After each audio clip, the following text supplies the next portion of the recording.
अमित आज लखनऊ जा रहा था। कल उसके कजिन की शादी है। अमित ट्रेन में चढ़कर अपनी सीट पर बैठ जाता है। तभी अमित की नज़र रेखा पर पड़ती है। रेखा वही लड़की थी जिसे अमित बहुत प्यार करता था। पर ये क्या? रेखा बहुत ही उदास बैठी हुई थी। रेखा की नज़र अमित पर नहीं पड़ी। अमित सोचने लगा, आज 5 साल के बाद मैं रेखा को देख रहा हूँ। कितना कुछ बदल गया है रेखा के अंदर। वह रेखा के पास जाता है। हेलो रेखा, कैसी हो तुम? रेखा अमित को देखकर अचंभित रह जाती है। कुछ देर तो सोच में पड़ जाती है। फिर कहती है, अरे अमित, तुम कैसे हो? अमित कहता है, मैं ठीक हूँ, तुम अपनी बताओ। मैं भी ठीक हूँ, पर तुम्हें देखकर तो नहीं लग रहा कि तुम ठीक हो। मुझे क्या हुआ, मैं तो ठीक ही हूँ। और तुम्हारे पति कैसे हैं? पति के बारे में सुनते ही रेखा चुप हो जाती है। उसकी आंखें भर आती हैं। अमित, क्या हुआ रेखा? तुम कुछ बोल क्यों नहीं रही हो? रेखा की आंखों से आंसू छलक पड़ता है। क्या हुआ? तुम रो क्यों रही हो?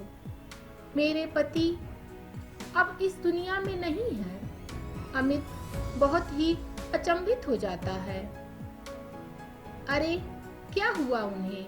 रेखा कहती है कि उनका रोड एक्सीडेंट में डेथ हो गया। कुछ देर के लिए सन्नाटा फैल जाता है। अमित 5 साल पुरानी बातों को सोचने लगता है, जब उसकी मुलाकात रेखा से हुई थी। अमित और रेखा एक ही कंपनी में जॉब करते थे। धीरे धीरे दोनों एक दूसरे से बेतहाशा प्यार करने लगे थे और उन्होंने शादी करने का फैसला कर लिया था। पर रेखा के घर वाले राजी नहीं हुए। उन्होंने रेखा की जॉब छुड़वा दी और उसे घर वापस लेते आए। रेखा ने अपने घर वालों को समझाने की बहुत कोशिश की, पर उन्होंने उसकी एक न सुनी। अमित ने बहुत कोशिश की रेखा से कांटेक्ट करने की, पर उसका रेखा से कोई भी कांटेक्ट नहीं हो पाया। उधर रेखा के घर वालों ने रेखा की शादी अनूप से कर दी।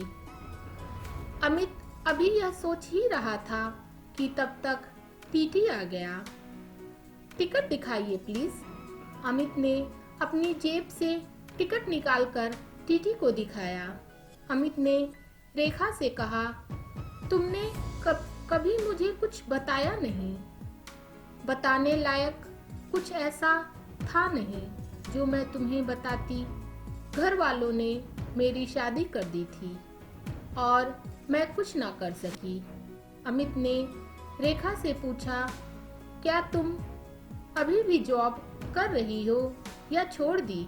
रेखा कहती है, अनूप के जाने के बाद मैं बिल्कुल अकेली पड़ गई थी। अनूप के घर वाले बहुत अच्छे हैं। उन्होंने मुझे फिर से जॉब करने के लिए कहा। अब मैं दिल्ली में एक कंपनी में जॉब कर रही हूँ। तुम अपनी बताओ, तुमने शादी की या नहीं? अमित ने कहा, मैंने शादी नहीं की। पर क्यों? घर वालों ने तो बहुत कहा, पर मेरा मन नहीं किया। शायद मैं तुम्हें कभी भूल नहीं पाया हूँ। रेखा अमित को देखती रह गई और ट्रेन की खिड़की के बाहर झांकने लगी।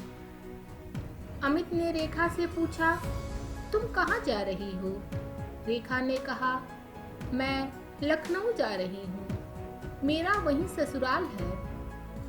तुम कहाँ जा रहे हो? मैं भी लखनऊ जा रहा हूँ। मेरे कजिन की शादी है। अमित रेखा से कहता है, क्या तुम मुझे अपना मोबाइल नंबर दे सकती हो? हाँ, क्यों नहीं। रेखा अपना मोबाइल नंबर अमित को दे देती है। रेखा अमित से कहता है, तुम्हें शादी कर लेनी चाहिए। अमित रेखा से कहता है, क्या तुम शादी करके खुश थी? रेखा कुछ नहीं कहती है। रेखा के बिना कुछ कहे अमित सब कुछ समझ जाता है। खैर छोड़ो, अब आगे का क्या इरादा है? कुछ नहीं, बस जॉब करना है और ऐसे ही जिंदगी चलानी है। अमित रेखा से कहता है, अगर बुरा ना मानो तो एक बात कहूँ? रेखा कहती है, कहो, क्या बात है?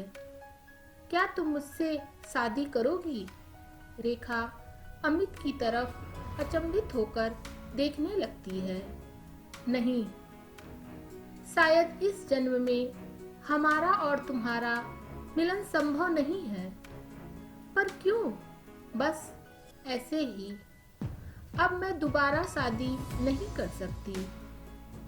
तुम्हें मुझसे भी अच्छी लड़कियां मिल जाएंगी। मिलने को तो मुझे मिल ही रही थी बहुत सारी लड़कियां, पर शायद। अमित चुप हो जाता है। इतने में लखनऊ स्टेशन आ जाता है और दोनों ट्रेन से उतर जाते हैं।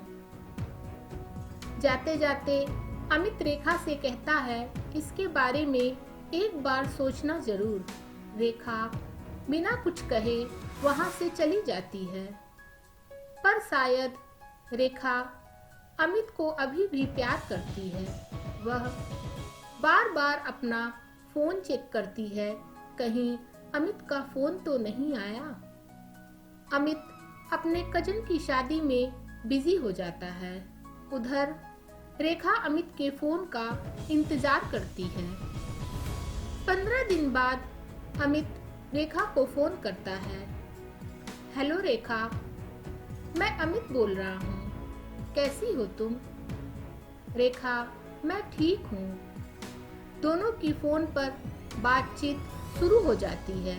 धीरे धीरे उन्हें फोन पर बात करते 6 महीने बीत जाते हैं। एक दिन अचानक अमित के फ्रेंड का फोन आता है। हेलो, क्या आप रेखा जी बोल रही हैं? हाँ, मैं रेखा बोल रही हूँ। आप कौन?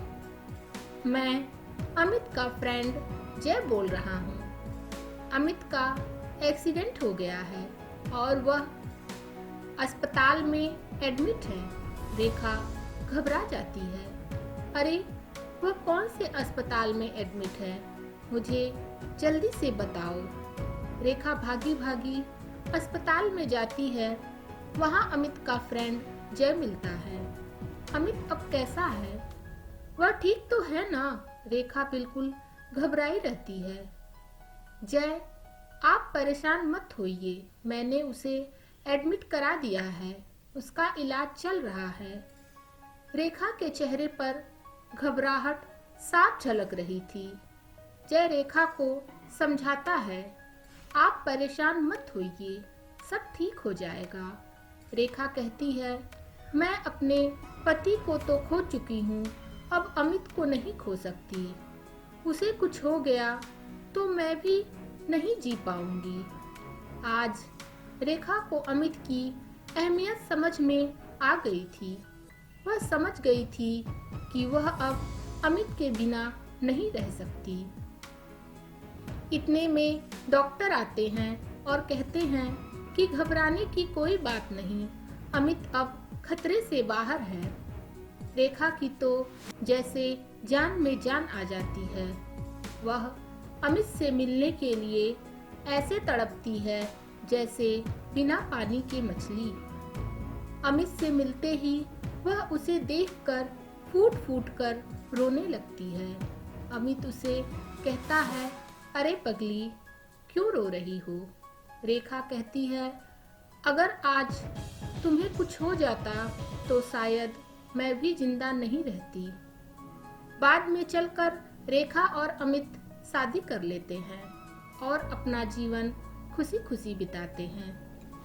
अगर आपको मेरी ये वीडियो पसंद आई हो तो please like share and subscribe. Thank you.